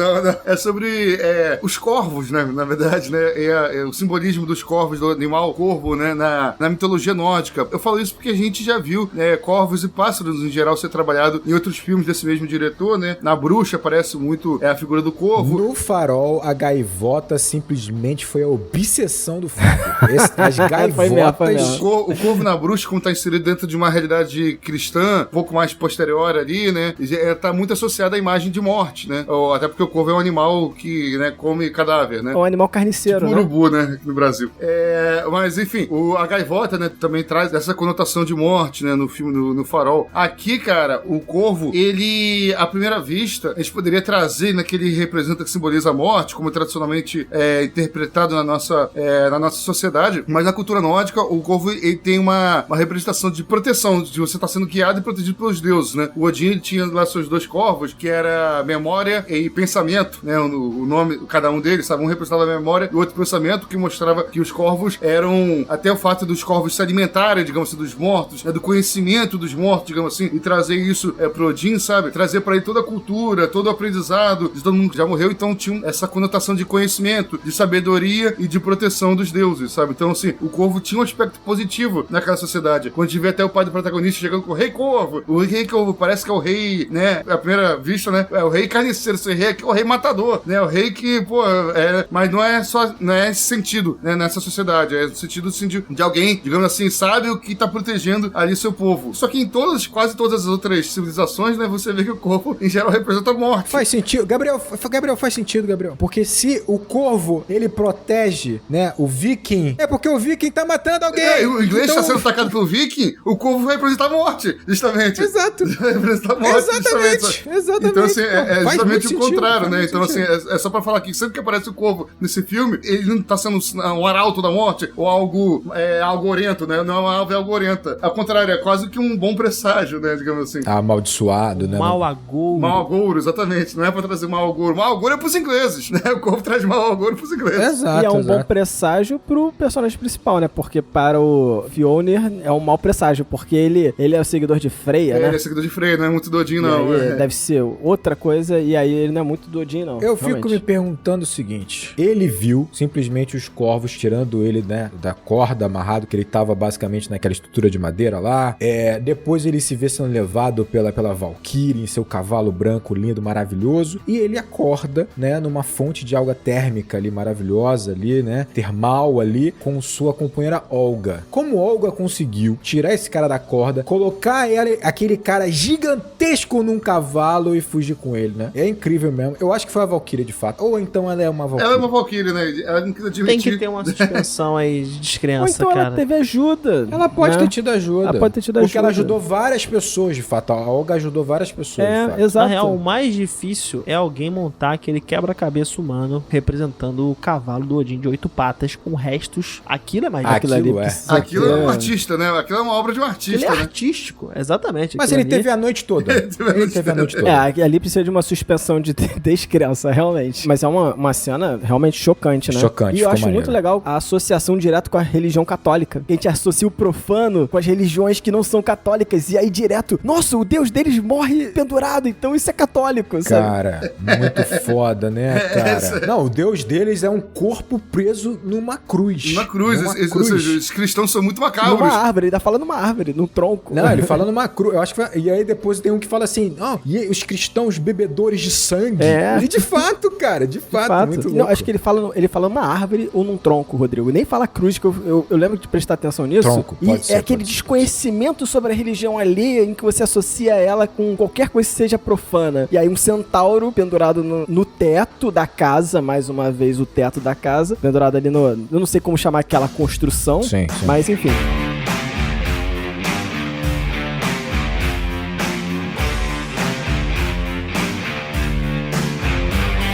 E queria aproveitar então para puxar o seguinte, já que a gente tá falando de religião, vou passar por alguns tópicos aqui, posso falar uma parte da minha pauta que é um pouco mais pesada? Manda Vocês me abraço. dão esse espaço. É que o filme ele apresenta esse lado animalesco, né? Que os personagens precisam assumir quando eles vão matar, digamos, né? Quando eles vão se tornar esses assassinos. Então, tem dois elementos muito fortes associados com esse lado animalesco. Um é o corpo masculino. Então, a todo momento você tá vendo o corpo masculino ser exaltado. E não é só do personagem principal, né? São todos os corpos masculinos, né? E muitas vezes seminus. Isso que é interessante. E o outro personagem, que aí o Rodrigo citou, a divindade. A divindade é quem corrobora esse lado animalesco. Eles vão buscar nos rituais divinos lá, essa ascensão pro lado animalesco, digamos assim. E aí, quando o Rodrigo fala que o divino, ele corrobora, meio que o Rodrigo falou isso, né? Ele corrobora essa violência. Eu fiquei pensando assim, cara, pra assumir esse lado animalesco, eles sempre precisam estar cultuando o corpo do homem, sabe? É sempre um rito religioso. E é como se tivesse, na verdade, na percepção deles, né? Isso fosse quase uma obrigação dos deuses, cultuar o corpo dos homens, né? Que é o que faz eles seguirem pra guerra, que é quase que a obrigação, porque eles acreditam muito em destino. E aí, as guerras são causadas por esses dois elementos alinhados. Os homens, corpo masculino, e seus deuses. Aí eu queria destacar um elemento específico da cena. Quando eu falei lá da cena da silhueta na frente da fogueira, é muito interessante que esse homem, ele tá representando Odin, como a gente falou, e ao mesmo tempo ele tá com a bainha da espada como se fosse um pênis ereto. Não tinha reparado. Não sei se vocês repararam Caraca, isso. eu não percebi isso, não. Bizarro. Se você olhar, assim, fica meio em perspectiva, mas parece um falo ali. E aí você fala, cara, isso é uma representação associando o deus ao corpo masculino. E aí eu comecei a fazer essas associações no filme. E a gente sabe que esse filme ele fala sobre esses dois elementos, né? Criando esses ciclos de ódio e vingança entre gerações. E algo que me chama atenção é esse lado animalesco. E o Gabriel, ele falou, eles têm que abandonar a sua humanidade pra conseguir esse lado animalesco. Só que uma coisa que pra mim é super contraditória é, os animais nunca procuram vingança. Então, pra mim, o lado animalesco que ele aponta no filme, na verdade, não é um lado animalesco. Ele, na verdade, tá deixando de ser animal pra se tornar o que é o humano naquela sociedade. O humano, homem, masculino, ele mata, ele assassina. Então é justamente uma inversão dessa lógica. Não é que ele esteja se tornando um animal, ele tá se tornando o que é pra ser o homem daquela sociedade. Que é o homem que não sente dor e que ele é absolutamente implacável. Sim, exatamente. Exatamente. Então você vê, eles acham que esse lado animal, essa besta que eles convocam, né, é o que vai tornar eles grandes assassinos. Mas são completamente humanos. No final, a gente sempre imputa esse estímulo a um lado animal que nós temos, né? Mas se você parar pra pensar, a vingança é uma coisa totalmente humana. Totalmente humana. Assassinar por prazer, não, né? E não é só isso. É uma violência que parte de conceitos e de preconceitos. Um conceito que tem um conceito religioso, ou que tem um conceito né, de crendices, ou que tem um conceito social, né? Que é a vingança, por exemplo. Acho que a gente deu meio que a volta no final das contas, porque quando você toca nesse ponto de ser basicamente uma busca pelo animalesco, nessa sociedade o animalesco, de certa forma, é ter um toque de divino, como você bem mesmo colocou. Sim. Né? Então, e como o divino é uma concepção humana, a gente tá dando a volta no final das contas, né? A gente tá dando a volta e chegando de novo numa violência através da humanidade. E isso é muito humano. O meu cachorro, ele é bem vingativo às vezes, tá? Ele é bem vingativo às vezes. Okay? Elefante também. A gente tá justificando a violência no nosso lado animalesco, quando na verdade, a violência por meio da vingança e essas guerras, quando na verdade é o nosso lado humano que faz isso. Com certeza. Exatamente. O que eu acho interessante também perceber é o seguinte, que a gente precisa entender que a construção do divino que nós temos hoje em dia é uma construção muito diferente do divino daquela época, né? Então isso é muito importante, né? Tipo, pra gente entender esse conceito. Não só varia de época pra época, mas de pessoa pra pessoa também. E de né? pessoa então, pra pessoa. Isso é mais complexo. Mas eu vou te falar, ainda hoje em dia, associa-se essa construção de divindade como o poder de decidir quem vive ou morre. Então você vai ver isso na nossa sociedade como, por exemplo, eu estou com Deus, então eu posso ter uma arma. Então você vai ver na nossa sociedade que a minha religião é certa, então eu posso destruir a religião do outro, sabe? Então eu devo matar o outro. Não, a religião ainda é uma questão de conflito ainda, é total de conflito. E você vai ver isso muito associado. Isso justifica muitas das nossas guerras, né? Justifica muitas das nossas guerras. Justificou no passado todas aquelas expansões que a Europa faz pra Ásia, né? Pra África. Justifica tudo. Religião justifica tudo. Eu tô com Deus. Justifica tudo. E aí o que acontece? O personagem principal, ele vai aprender no filme o que importa de verdade, que é a próxima geração dele, que são os seus próprios filhos. Ao passo que ele descobre que ele vai ter um filho, ele percebe que ele entendeu a vida de forma errada. Só que agora ele não tem mais escolha. Por que um animal mata? Sobrevivência. Um animal, ele vai se comportar sempre por sobrevivência. E quando ele descobre que a próxima geração dele está ameaçada pelos atos que ele causou, sabe? Os atos que ele teve, né? E de matar o filho do Fionir, é quando ele vai perder a possibilidade de escolha. Que ele fala, se eu seguir por aqui, esse ciclo de ódio e vingança continua e vai ser contra os meus filhos. E eu preciso que eles sobrevivam. Só que ele não conhece outro caminho pra chegar numa solução que não seja a guerra. Então é por isso que ele vai abandonar, né, a menina pra poder o quê? Lutar por sobrevivência da próxima geração dele. Instinto de proteção também, né? Que É um homem preso nas suas crenças, de certa forma. Por mais que ele tenha expandido sua visão de mundo e de realidade, ele ainda enxerga uma ideia de destino manifesto, como o Gabriel colocou. Isso é legal porque isso aparece várias vezes no filme, né? Por exemplo, ele desde criança, quando ele tá saindo com o bote, ele tá saindo no bote onde tem duas rochas e só tem um espaço pra ele passar com o bote. Os corredores fechados, onde só tem um espaço pra passar. Um corredor pra passar. Ele só tem sempre uma opção. Então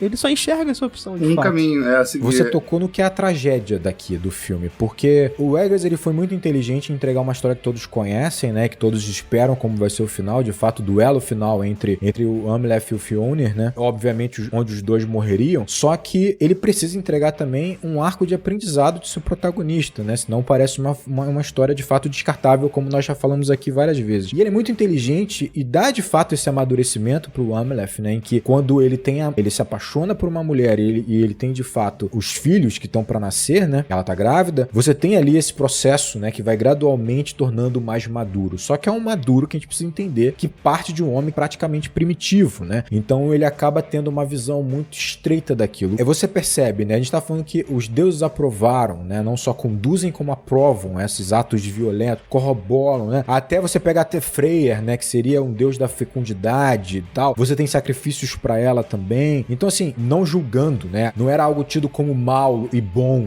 naquele contexto, né? Mas o que é interessante, o que pra mim é muito trágico, é você perceber, por exemplo, o sorriso final de Amleth, né? Quando ele morre de fato e ele vê em seus olhos brilhantes, ele vê que um dos seus filhos vai se tornar rei de fato, né? E ele se vê sendo levado, convidado a entrar no reino de Valhalla, né? No paraíso deles, né? Que nem todos os guerreiros são convidados. O que é bizarro é que isso é uma migalha, porque faz parte, na verdade, de uma crença dele, porque por mais seja poderosa, ainda assim é uma crença deles, né? Dentro do que ele poderia, de fato, ter vivido, né? A partir dali, né? De fato, tinha entendido, compreendido de fato que destino ele poderia tomar ali, porque ele de fato ele só viu uma solução pra resolver aquele problema de uma forma extremamente imatura e ingênua, porque o filme sugere, e pra mim tá aí a tragédia, né? Ele sugere, quando o Amalef ele volta pra aquela região do tio, né? Ele sugere que talvez havia uma boa possibilidade do tio não engendrar, não retomar essa vingança, né? Pela idade que ele tem, pelos recursos que ele tem, que não são tão grandes assim, porque ele ainda tem um filho mais novo, né? Ele ainda tem a mulher amada. Talvez a rainha alimentasse a ideia de vingança por medo, de fato, de Amalef voltar. Mas isso era uma possibilidade que talvez não acontecesse, né? E o ato dele voltar faz com que ele mate a própria mãe, e é um choque pra ele sente o impacto de matar a própria mãe, um irmão mais novo, né? E ele acaba, obviamente, morrendo também em campo de batalha. Então o sorriso dele é por uma migalha do que poderia ser o futuro dele, que é totalmente baseado numa única coisa, a crendice. Se não for a crendice, ele não tem nada, ele só praticamente fracassou nessa escolha dele. Isso é terrível, né? E aí quando você vê o animal e o humano, sabe, sobreposto em cima dessas duas coisas também, que é a vingança e a sobrevivência, você vai ver que essa vingança é uma coisa muito masculina, porque os personagens femininos, eles só sobrevivem. Eles que têm um comportamento, de fato, animalesco, que a gente espera numa natureza, que é, eu vou cuidar da minha sobrevivência.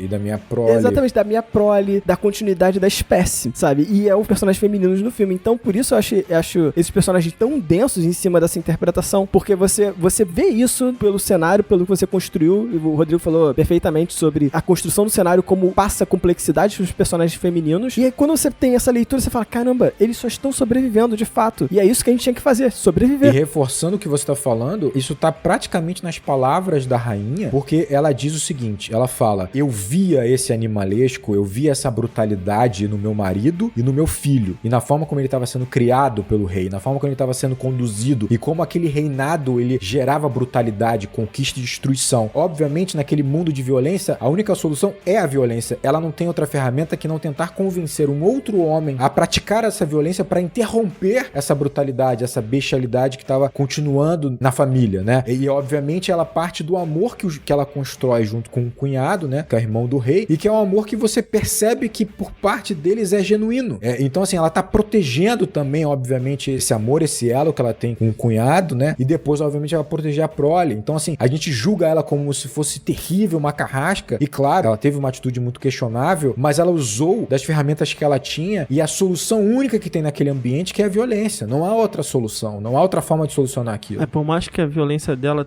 não tenha sido absolutamente física, né? É uma violência psicológica, social ali, né? Ela arquiteta as estruturas, mas não deixa, obviamente, de ser uma violência. Não, o caminho que ela convence o cara a executar a violência que ela não conseguiria. Uma das primeiras cenas da rainha, quando ela tá recebendo ali o rei, né? Conversando, né?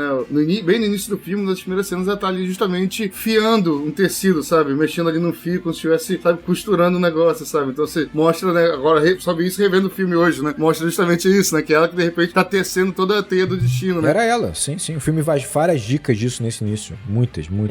Dá várias dicas. O próprio bobo da corte. O bobo da corte anuncia o que tá acontecendo, né? Que de bobo tinha pouco. E tanto é que ele fala, a taça da rainha. O copo da rainha fica molhado. Fica mais úmida pelos outros do que pelo rei. Fica úmida quando vê o cunhado. Sacia a sede do cunhado, né? Uma coisa assim. Não, eu falei a frase correta. Não é essa não. Então tá certo. Ok. Ela anuncia pro Amalef, né? Que na verdade o que o Amalef viu como um choro era um riso, né? E eu me peguei nessa ideia de ver o filme né? Quando passar a parte dela sendo levada pelo tio, se ela tá chorando, se ela tá rindo. E você pode sim confundir o choro que o Amalef tá dando com uma risada, no final das contas. Eles fizeram de uma determinada forma que parece, né? Quando você olha, fica ambíguo. Quando você escuta da segunda vez, fica bem ambíguo. Não quero estender muito pro Fábio não se perder, mas essa cena da rainha, quando ela recebe o marido, é muito interessante. Não só ela tá tecendo ali, e parece de fato que ela é uma fiandeira do destino de todos ali, né? Porque ela está de fato manipulando os bastidores, mas ela convida o rei pra cama. Ela fala, você tá tantos anos fora, né? Venha para a cama com a sua esposa. E ele diz, não, eu não posso gastar energias me deitando com você, uma energia que eu tenho que usar pra treinar o meu filho e pra morrer pela espada. E nesse momento, ela para por um momento assim e fala, você vai morrer pela espada, pode ficar tranquilo. Né? Então é mais uma dica de que, primeiro ali parece que ela toma uma decisão, ela toma a decisão por completo ali. A Nicole Kidman manda muito bem, que ela para por um momento, é um silêncio antes de falar, não, mas fique tranquilo, você vai morrer pela espada. São várias dicas que constroem essa pista e recompensa pensa, que dão mais textura pro filme, que é muito interessante. Pra fechar, eu acho interessante o seguinte, pra mim essa cena final, ela é o retrato da violência no mundo, sabe? 2 homens, eles acreditam que são beneficiados pelos seus deuses e que lhe dá o direito de matar o outro, né? Demonstrando a força nos seus corpos, né? E são corpos nus, masculinos, né? Brigando com o quê? Com as espadas que, se você for numa interpretação mais ousada, né? São falos, são membros masculinos, sabe? Então, você pode seguir por esse caminho. Mas é isso. A ideia isso. do Eggers era realmente que eles estivessem nus, né? Só que... Que parece que eles estão nus. Então, ele teve que usar um artifício, e aí aqui já entra um outro aspecto, né? Esse filme, diferente dos outros dois, esse é um filme de estúdio, né? Esse filme tem um aporte financeiro muito grande e o Eggers teve que fazer uma série de concessões. Então, uma das concessões foi justamente essa, né? Ele não colocou o homem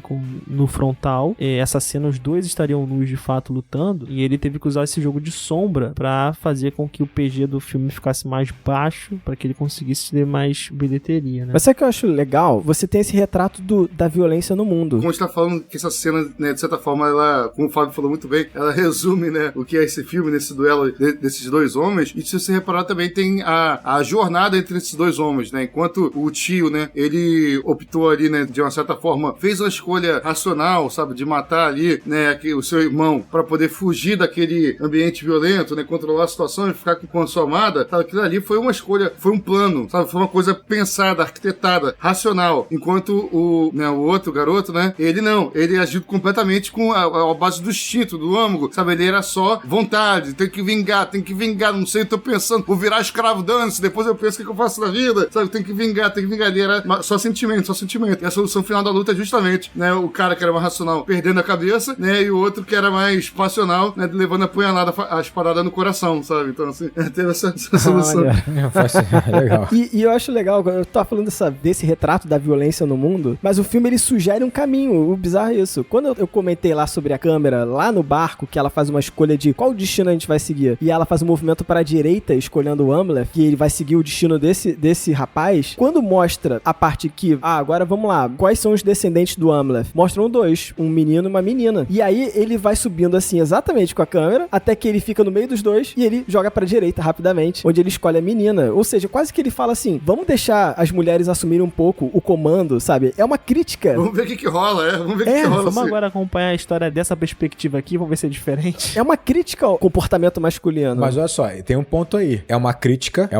Eu acho que esse filme, eu comentei isso no Twitter, né? Esse filme, ele tem cenas de ação, ele tem cenas de combate. O ponto focal dele aqui é realmente essa masculinidade. É uma sociedade construída em testosterona, né? As consequências disso e tudo que nós herdamos dessas sociedades que nos geraram, né? Então, assim, essa masculinidade tóxica que vai criar essa sociedade de conflito, né? Da guerra, né? Do confrontamento, né? Da honra, da coragem, da macheza, da masculinidade, né? Vai gerar todos esses danos, né? Vai gerar todo esse ciclo de violência que não para nunca, né? Seja a violência de que forma for. Ou seja, uma sociedade baseada nessa masculinidade, né? Eu acho que o filme claramente fala sobre isso e ele usa a ação, uma ação muito bem coreografada, maravilhosa, principalmente pra pontuar isso. Pra pontuar não só que esse foi o meio e o fim de Amleth, né? Ele viveu pra isso, pra ser esse homem que simplesmente matava com muita facilidade e sem qualquer tipo de piedade, né? Mas pra discutir exatamente isso, né? Tipo, de que a idolatria disso faz com que a gente construa sociedades, né? Que vão se resultar em violência, gerando mais violência, né? Isso é tragédia, mostra a tragédia por trás justamente dessa busca, né? Exatamente.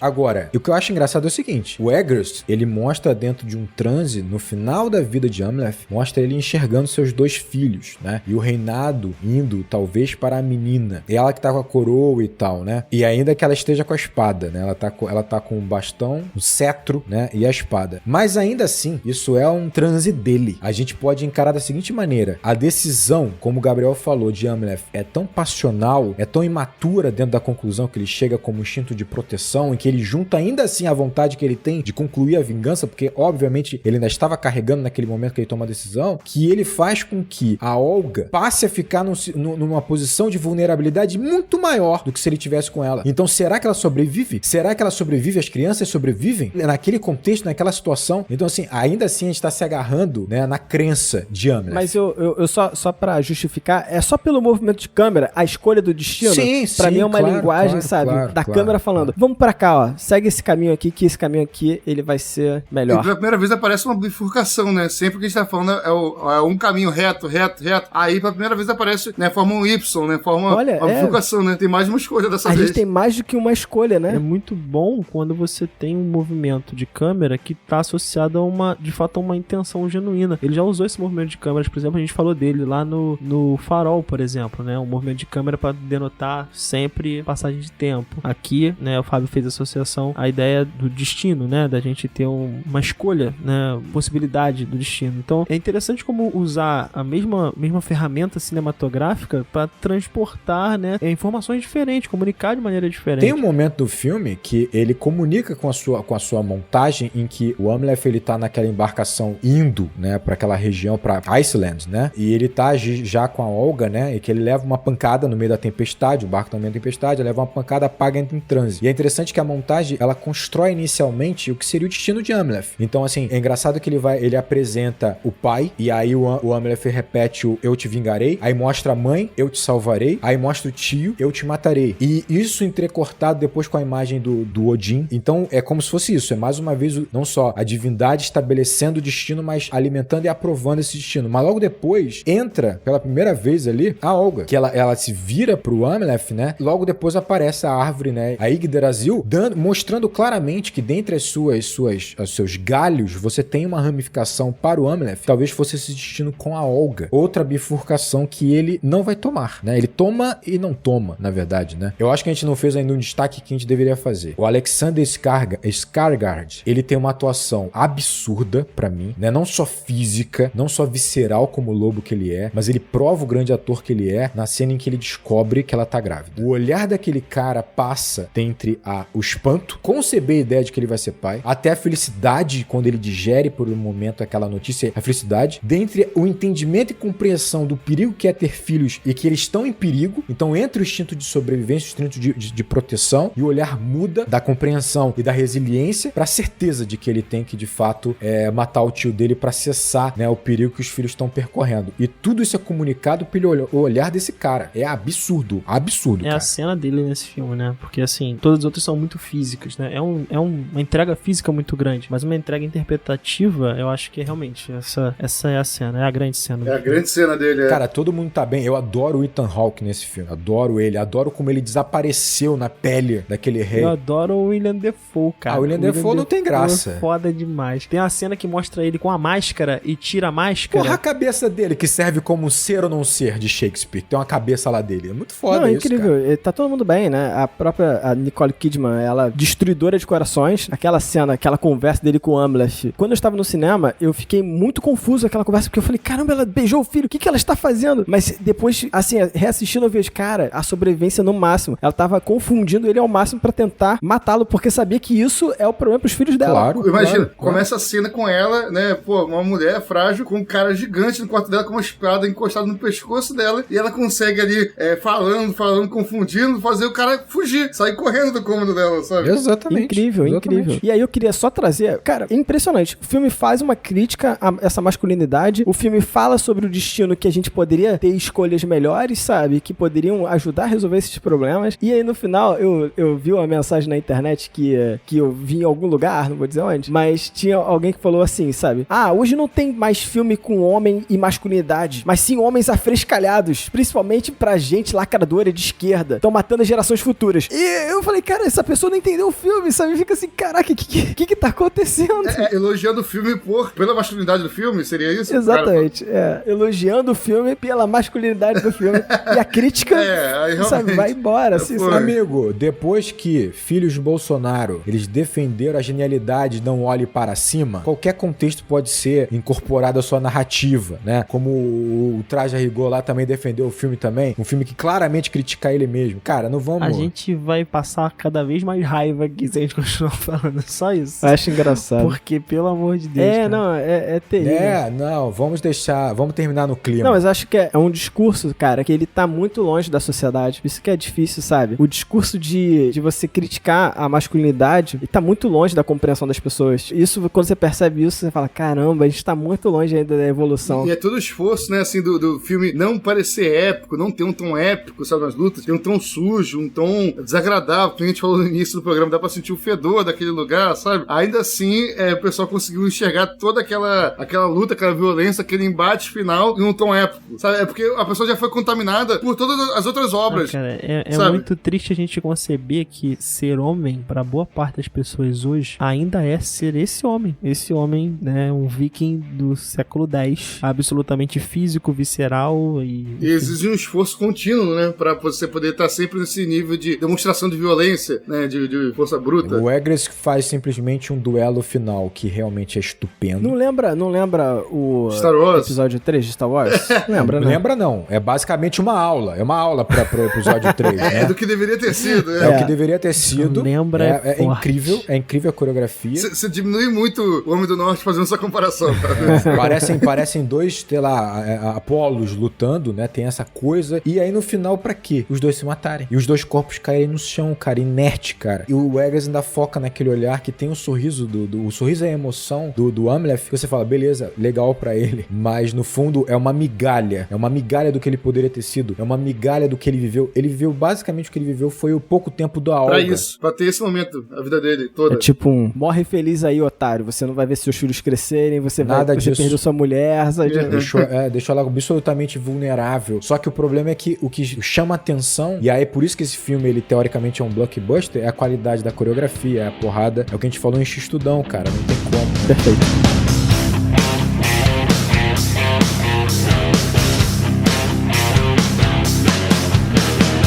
Galera, e vocês podem adicionar mais pontos nessa conversa, discordar ou concordar com a gente nas nossas mídias sociais. Então, por favor, segue a gente nas mídias sociais. Se discordar, vou pra porrada. É isso, acabou. Aprendi nesse filme que a gente tem que ser forte e violento. Aprendi no filme que a gente resolve na porrada agora. Não tem essa, não. Então é isso. Não, mas sério, galera, tem vídeo lá saindo no Instagram, tem conteúdo no YouTube agora de maneira muito mais recorrente. Então não deixa de seguir a gente nas outras redes sociais, não. Tem por favor. performances do Daniel no Instagram. Vá pro Instagram ver O performance. Daniel brilhando no Instagram, cara. Aparecendo ali, fazendo, porra, altas performances Vocês são físicas, cara. Porra.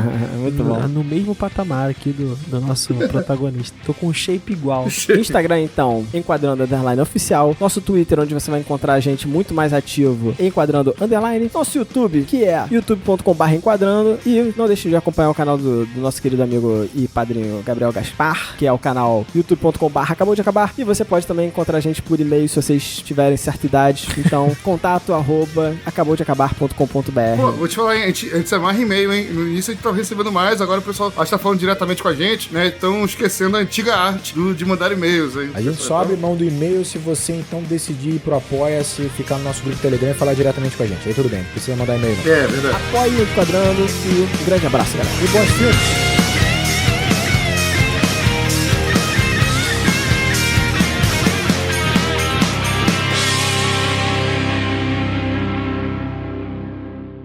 Pra você que quer saber como é que é o Gabriel gravando a parte do Enquadrando agora, é assim, ó. É nessa energia, ele vai pro canto da tela. O pessoal tá normal, ó, tá vendo? Ele tá aqui, ó, pura energia. Olha lá, ele é demais. O Daniel, ele é marrento. Porque ele pensa assim, o 1, 2, 3 da contagem, eu vou conseguir. Aí ele não consegue, ele fala, calma aí. É foda. Eu vou só no já. Vou apertar direto no já. Puta, É não exatamente rolou, tá isso. bom, Eu me apresso, não, vou conseguir. Aí não deu. Aí, pô, não. Tem bastante disso. E eu acho que vale a pena citar que o diretor de fotografia desse filme... Porra, come aí. Engole aí, Fábio, tranquilo. Já engoli. Tô sentindo o amendoim, mano, no meu ouvido. Eu também, fica assim. Não é amendoim, não. É dadinho de tapioca. O diretor de fotografia... Ah, tá. Vou Pô, recomeçar. pior coisa pra falar. Fica... Tá muito associado à imagem de morte, né? Até porque o corvo é um animal que, né, come cadáver, né? Né? Come morte. Parece que ele engole o cadáver, assim. Come carne morta, pô. Come Tem um cadáver. nome para as aves que fazem isso, né? Agora eu não Tem nome lembro. pra isso, cara. Fugiu também, cara. Diz que ele ficou esperando esse tempo todo uma bala de corvo. Tô procurando aqui, aves que comem... Corvo come carniça. Pô. Come carniça.